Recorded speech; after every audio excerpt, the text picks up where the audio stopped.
Assalamualaikum warahmatullahi wabarakatuh. Perkenalkan, nama saya Iqbalul Rizki. Di sini saya mengambil jurusan Teknik Informatika Universitas Islam Radin Rahmat Malang. Di sini saya ingin mempresentasikan ujian akhir semester mata kuliah Technopreneurship, yang mana di sini saya mengambil judul Implementasi Teknologi Toko Sri Konco, Kecamatan Bantur. Baik, kita langsung saja ke pendahuluan di bab 1, yaitu ada pendahuluan latar belakang. Perkembangan teknologi internet menyebabkan kegiatan perdagangan mengalami perkembangan, yaitu dengan adanya penjualan produk secara online. Di mana di website Sri Konco ini mempunyai penjualan produk secara online. Nanti kita akan membahasnya satu persatu. Penjualan ini dapat dilakukan karena dalam dunia internet saat ini telah tersedia layanan website yang dapat memberikan layanan berbelanja atau berdagang secara online. Fasilitas ini disebut dengan istilah e-commerce, atau pengguna e-commerce bagi pihak produsen dapat membantu meningkatkan kemajuan perusahaan. Jadi dengan sistem bagi pengguna e-commerce ini sangat menguntungkan bagi usahanya, seperti dalam hal pemasaran, pemesanan, sampai proses transaksi penjualan. Untuk pengertian dari e-commerce itu sendiri, yaitu merupakan salah satu konsep yang cukup berkembang dalam dunia internet.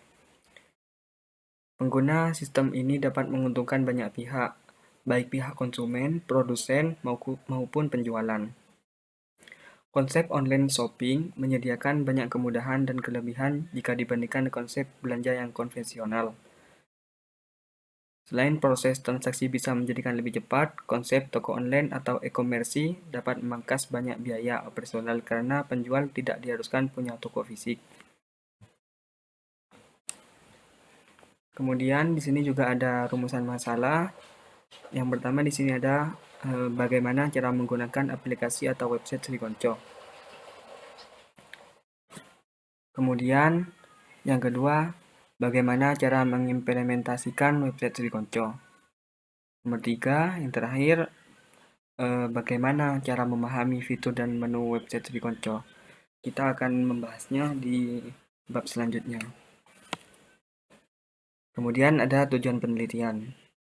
Dalam penyusunan tugas ini, tujuan yang hendak dicapai dalam aplikasi website Sri Konco berbasis website ini adalah, yang pertama, ingin mengetahui teknologi yang digunakan website Sri Konco.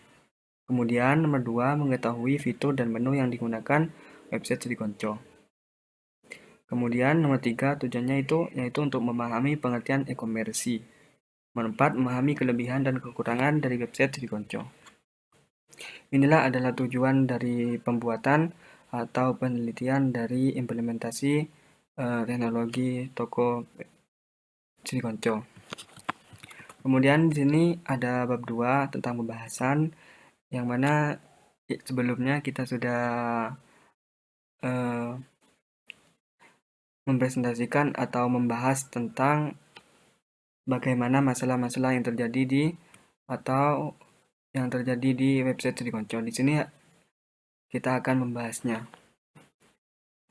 Ini menurut Kotler dan Keller, e-commerce merupakan media pemasaran yang menggunakan website untuk bertransaksi atau memfasilitasi suatu penjualan produk secara online. Dari e-commerce modern adalah suatu aktivitas transaksi yang sedang menggunakan media elektronik atau World Wide Web, bisa disingkat WWW, yang sering kita kenal WWW, dalam setiap siklus transaksinya. Di sini juga ada website Sri Konco beberapa layanan sebagai berikut. Di sini website Sri Konco juga menyediakan beberapa layanan. Yang pertama yaitu ada layanan administrasi desa. Kedua, layanan penjualan produk UMKM. Ketiga, layanan pengadaan online masyarakat khusus desa Sri Konco. Kenapa website tersebut juga menyediakan layanan pengadaan online? atau dan lain administrasi, karena di sini pembuatan websitenya ini tidak terlalu lama, karena yang membuat website ini yaitu mahasiswa Universitas Islam Nadir Rahmat yang sedang melakukan KKN kemarin di angkatan 2019. Kemudian teknologi yang digunakan website Srikonco sebagai berikut. Yang pertama ada e-procurement, yaitu sistem aplikasi berbasis web yang menyediakan berbagai kemudahan serta informasi dalam kaitannya dengan proses pengaduan barang di lingkungan. Sistem aplikasi ini dibangun guna meningkatkan efisiensi dan efektivitas pengadaan. Informasi yang tersedia dan dapat diakses berita terkini seputar proses kegiatan masyarakat di Srikonco. Jadi, website Srikonco ini tidak hanya untuk proses penjualan online, tetapi juga mengupdate berita-berita terkini seputar kegiatan masyarakat di Srikonco. Apabila ada kegiatan, maka website Srikonco itu mengupdate tentang berita tersebut. Kemudian nomor 2, Customer Relationship Management atau singkatannya SRM, yaitu proses mengidentifikasi pelanggan, menciptakan customer knowledge, membangun customer relationship, dan membentuk persepsi pelanggan terhadap organisasi serta solusinya. Untuk pengertiannya CRM, yaitu merupakan strategi yang difasilitasi teknologi untuk mengubah keputusan berbasis data, menjadikan tindakan bisnis dalam rangka merespon dan mengantisipasi perilaku pelanggan aktual. Kemudian yang nomor 3, di sini ada teknologi acceptance model atau disingkat menjadi TAM. Tujuan utama seperti yang dinyatakan oleh Davis, yaitu untuk menjelaskan faktor yang mempengaruhi dalam penerimaan teknologi informasi dengan jangkauan luas dari teknologi informasi. Dalam TAM, penggunaan sistem aktual ditentukan oleh perilaku niat dalam menggunakan yang pada gilirannya ditentukan bersama dengan sikap terhadap penggunaan dan kegunaan yang dirasakan. Kemudian di sini ada perceived ease of use. Di sini ada Davis mendefinisikan sebagai keyakinan akan kemudahan penggunaan, yaitu tingkat kepercayaan user bahwa teknologi atau sistem tersebut dapat digunakan dengan mudah dan bebas dari masalah. Jadi untuk website Srikonco sendiri ini sudah mendapatkan dampak positif dari masyarakat Srikonco, yakni meningkat, sudah terpercaya dan mudah dimengerti oleh user. Kemudian yang terakhir ada perceived usefulness. Davis menyebutkan di sini sebagai keyakinan akan kemanfaatan, yaitu tingkat kepercayaan user bahwa penggunaan teknologi atau sistem akan meningkatkan performa mereka dalam bekerja. Jadi contohnya seperti kritikan atau saran bagi yang membuat website Srikonco. Menu tampilan terdapat di website Srikonco sebagai berikut. Yang pertama, mungkin lebih jelasnya kita langsung ke halaman webnya. Nah, ini adalah situs website Srikonco. Untuk menu tampilannya di sini ada profil desa, produk, pengaduan. Di sini ada juga bidang ilmu. Di sini untuk mendownload. Di sini juga ada berita tentang pengupdatean apabila ada kegiatan. Dan sini juga ada lokasi desa tersebut.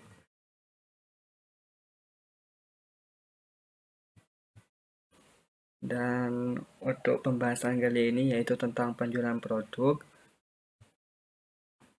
Pertama, misalkan kita ingin membeli batik.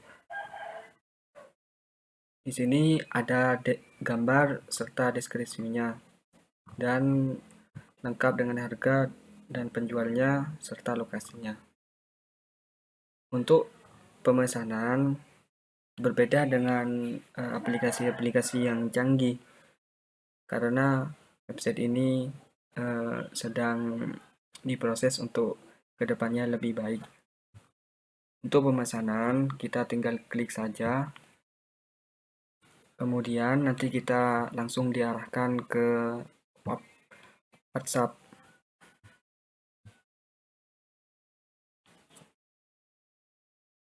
Kita langsung diarahkan ke WhatsApp oleh si website.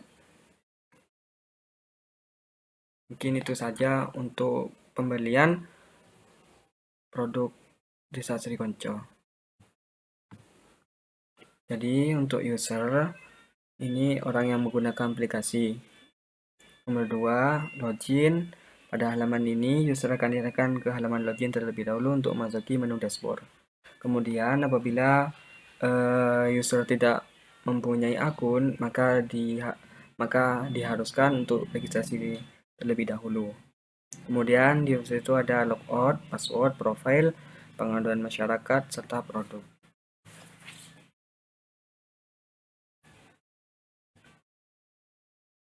Di sini untuk implementasi yang diterapkan sampai saat ini di website Sri Konco sebagai berikut. Yang pertama itu menggunakan sistem nama produk yang mudah dicari. Kemudian deskripsi produk sesuai nama. Kemudian di sini ada bab 3 yaitu penutup. Penutup yang berisi tentang kesimpulan dan saran. Untuk kesimpulannya, berdasarkan penjelasan dari bab-bab sebelumnya, maka dapat diambil kesimpulan terhadap penelitian ini, yaitu sebagai berikut. Website Sri Konco yaitu sebuah aktivitas transaksi perdagangan dengan memanfaatkan sarana internet melalui e-commerce. Dengan memanfaatkan e-commerce, penjual dapat menawarkan produknya secara online, sehingga memberikan kemudahan bertransaksi secara efektif dan efisien.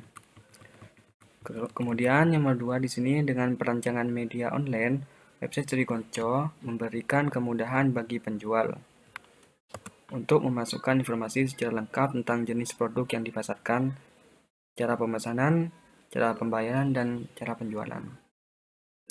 Untuk saran, di sini penulis berharap dari adanya tugas ini dapat memberi manfaat yang banyak bagi para pembaca atau pendengar. Mohon dimaklumi jika dalam makalah saya ini masih terdapat banyak-banyak kekeliruan, baik bahasa maupun pemahaman. Penulis berharap kritik dan saran dari pembaca atau pendengar. Mungkin itu saja penjelasan dari saya.